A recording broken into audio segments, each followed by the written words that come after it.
Sveicināti skatītāji, šobrīd atrodamies Maritīma hotelā, kur norisinās konference Let's Do It Clean World 2015.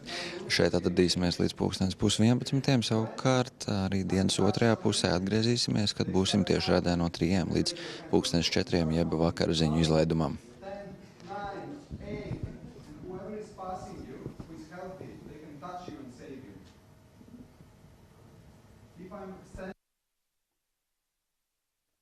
Passing by, and if you touch me, I stop counting and I continue moving, looking for my pair, for my two people. Everybody counting in their language. You can count in your language.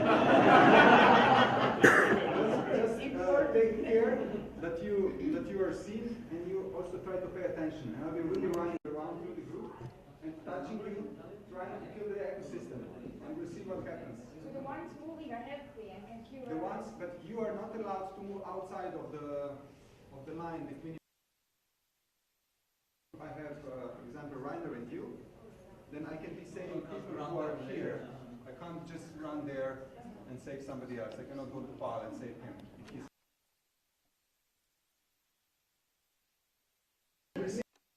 Okay, let's go. Pick two people and start moving. And I just run in between here. No, I don't know the track. Okay.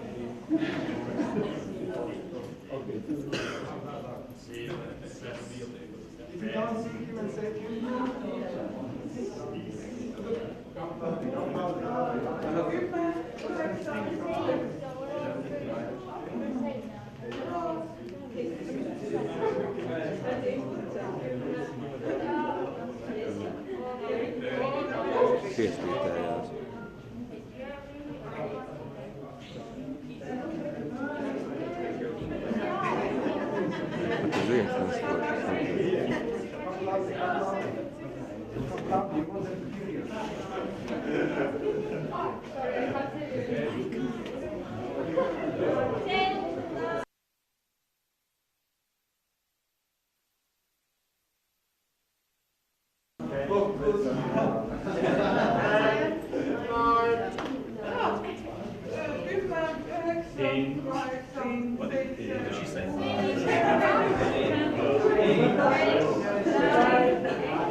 Izlīšanās ir beigusies, un tūlīt sāksies arī pati konference. Vajadzīga vienmēr ir no rīta drosme, lai varētu veiksmīgi uzņemt un uzsūkt visu informāciju, kas arī tūlīt notiks. Un, tad stundu varat vērot konferenci, kā jau atgādināja, Let's Do It Clean World 2015 no Maritīma hotelā. Exactly 11 o'clock, I want to see you all back in this hall for very interesting, very exciting duel. How to scale up to 5%. What we're going to expect in this duel, I'm not going to tell you in the details, you will find out later, but for the moment, I want to call here Margot, and our first speakers is Ilse IJsselniece, representative from Latvia, Mr. Benjamin van Herberg, representative from France, and Ms. Kati Kenk, representative from Estonia. Our first day speaker is going to give short introduction about their workshop, so you're going to choose which one you want to follow and hear their workshop. I give word to Marco. I just wanted to say that if you have read the Game of Thrones, or if you've watched the Game of Thrones, then you will know that King Joffrey had a hound. That's what's happening here. Evia for today has a hound, and that hound is going to be me. So if you don't do as she asks you to, I am going to hound you from room to room so that you are going to be where the program is happening at the time that the program is happening. Now, we're going to be splitting into 3 groups for the following session, and it's important that we get this right. The 3 people that are going to be leading the workshops, they're standing in front of you, and each of them will say a few sentences whereby they introduce what their workshop is going to be about. Then they are going to walk out of this room, well, one of them is going to stay here. The other 2 are going to walk out of this room to their respective rooms, and you need to follow them. So there's nowhere you need to sign up, you just listen, make up your mind, and then follow the head of the workshop out of this room for the time of the work session, after which we will have a coffee break. So now, please, work groups, introductions. Okay, I'm Dr. Ilze Aiselniece. I'm from the very beginning in this Latvian group. We started 10 years ago in 2005. And why I started to do this work? You know, I'm a medical doctor, I should treat patients, but I understood that there is no reason just to treat patients.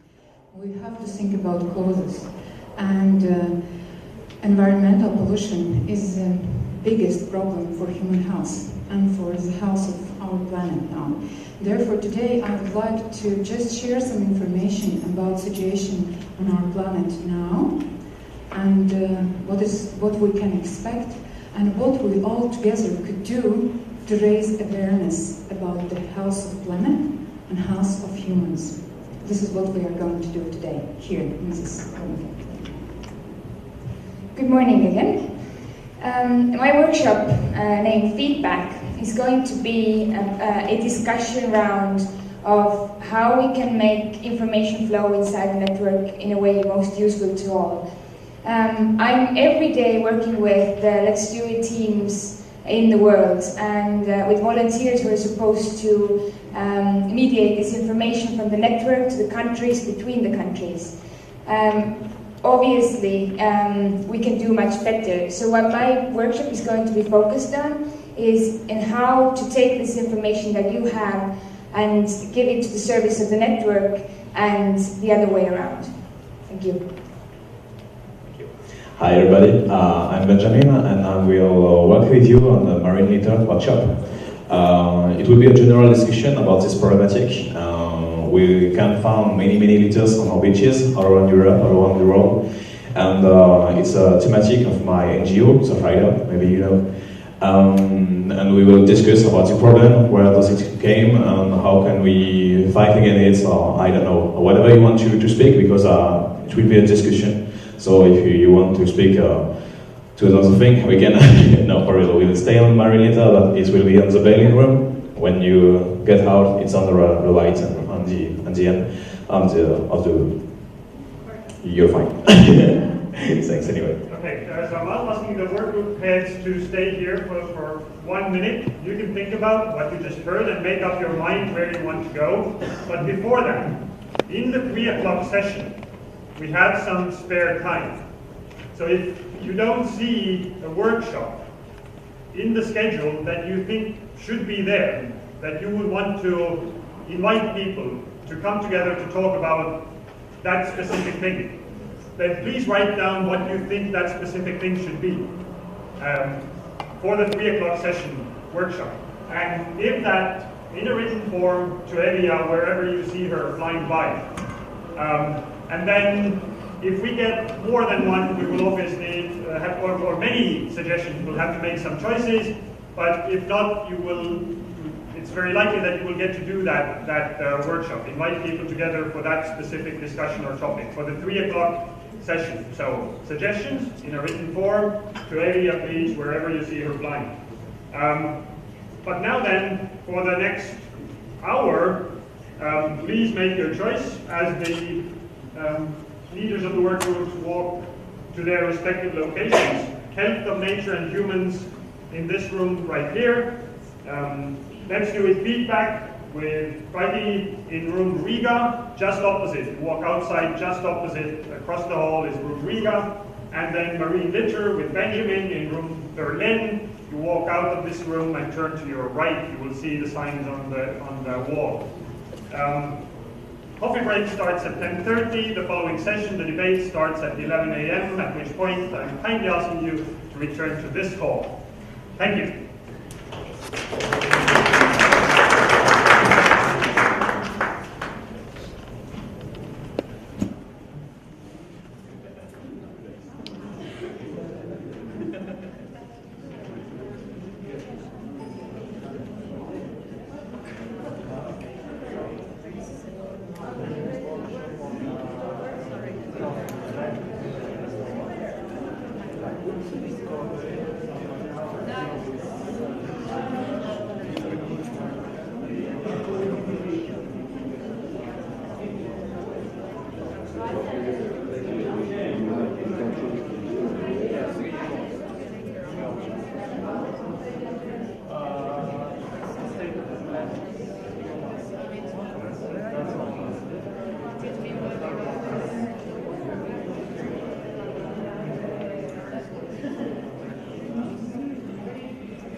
Okay, we have some small technical problems, but I think we will continue to discuss about health and environment.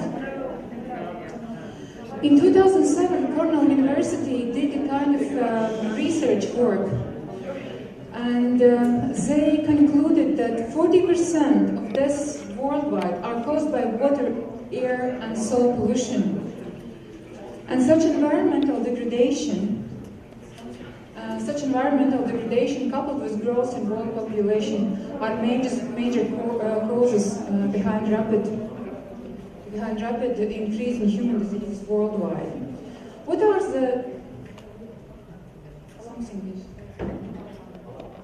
the main health problems caused by pollutants? We know all that those are allergic skin reactions, bronchial asthma, developmental problems in children, autism, infertility, thyroid problems, cancer, and other chronic diseases.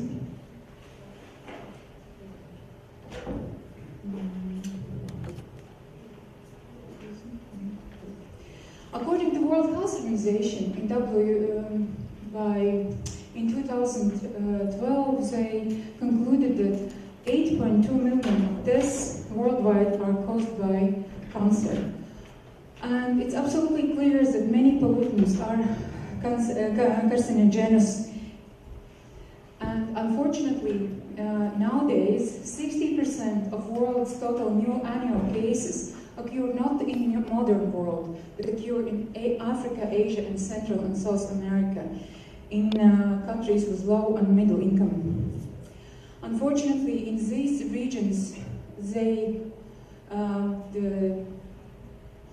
death incidence is the highest because the countries with low and middle income do not have money to treat cancer.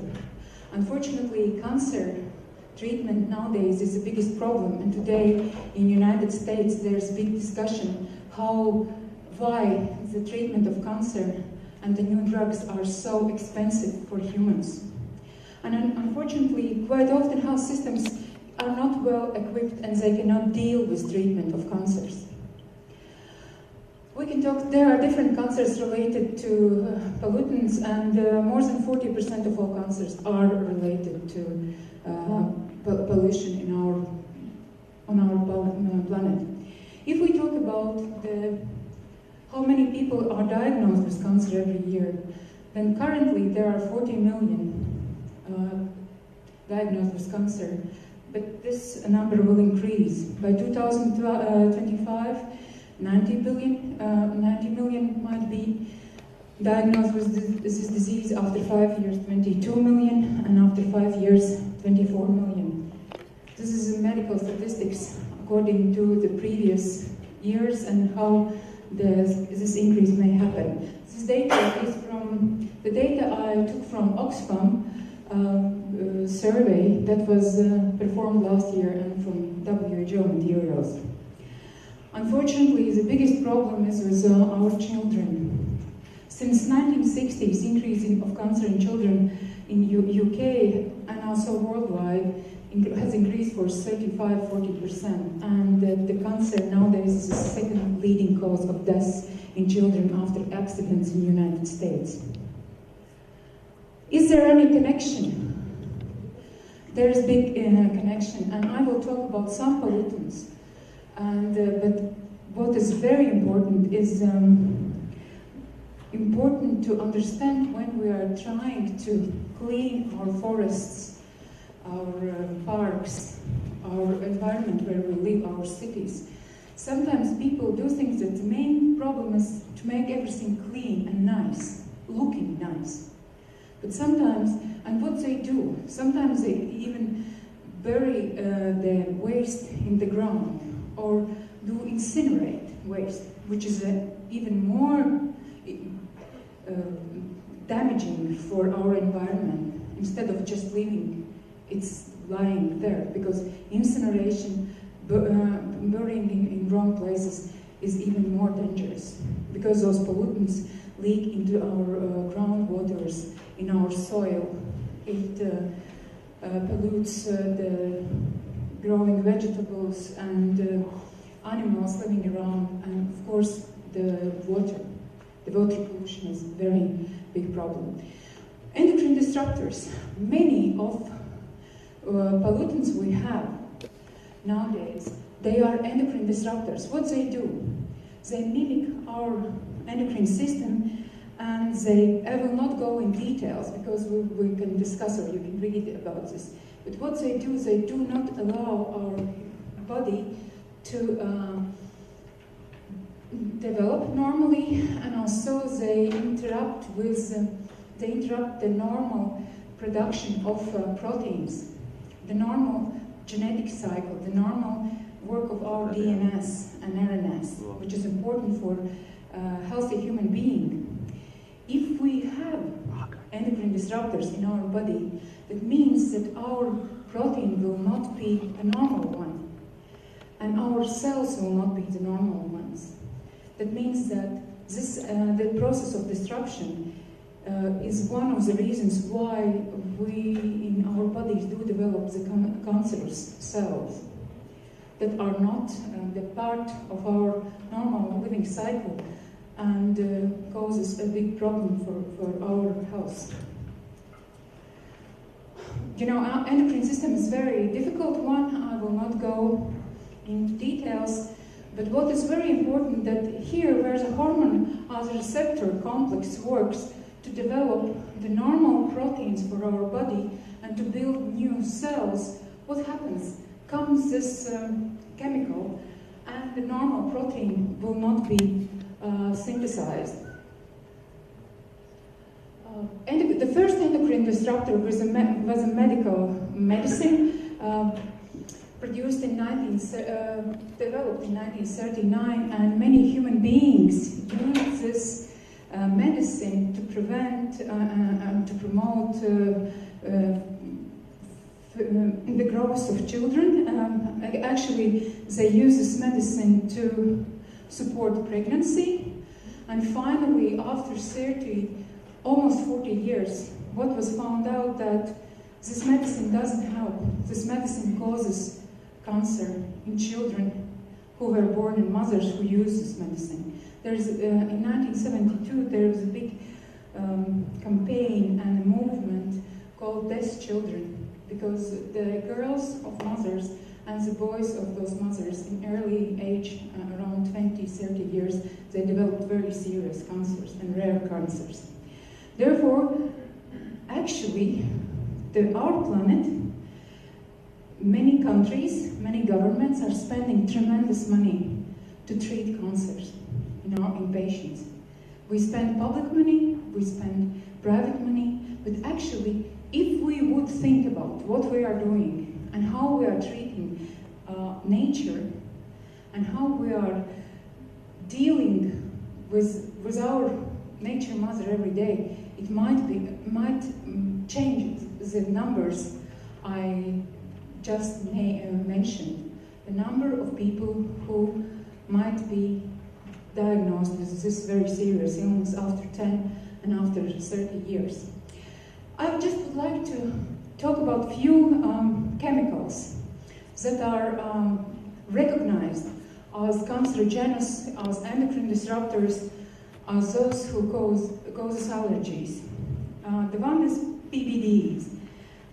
These polybromated defuelinators, they are used as flame retardants in different applications, especially in textiles, plastics, in cars, and they are persistent, and the problem is they are bioaccumulative and toxic for both humans and the environment as a whole.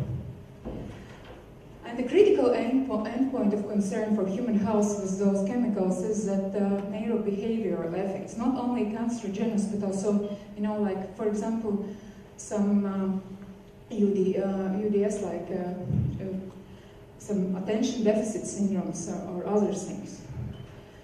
And they have been studied seriously for ecotoxicity in mammals, birds, fish, and invertebrates.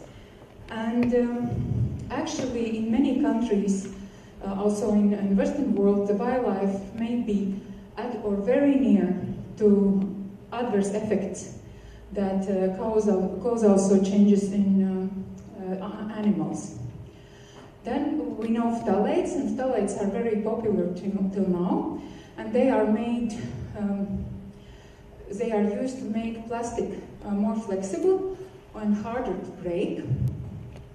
They call also plasticizers, and they are not only used for plastics, for production of plastic containers or food containers, but also for soap, shampoos, hairsprays, and nail polishes. That means we are using them everywhere. And sometimes when we are using this kind of soap containing phthalates, all those chemicals go directly to our rivers and seas, which is a big problem. And the main problem with phthalates is they may affect the reproductive systems. It is already shown in different in laboratories with animals that they change reproductive system, and the small animals may be born with different developmental problems.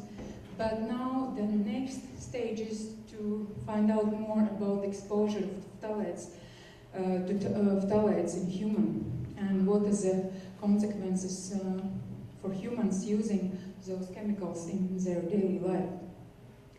Pesticides. We all know about pesticides. We know about what pesticides did to Vietnam and what kind of children, what kind of problems, developmental problems and very serious problems had children in Vietnam after the war.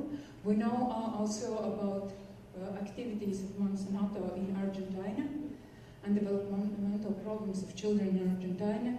And we know that pesticides can cause asthma, neurological disorders, developmental disorders, and different other things. Also, cancerogenity might be one of the problems.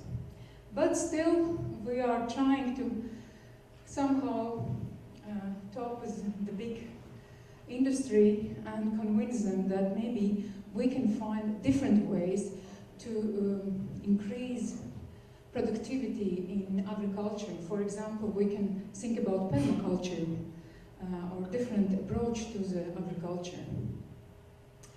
Perfluorocutane is widely used to manufacture plastic, to manufacture plastic, electronics, textile, and construction materials, and also for the furniture. This is a very popular material used to make furniture more, I would say, stronger. Also, the main problem is this PFA is used for non-sticking pans.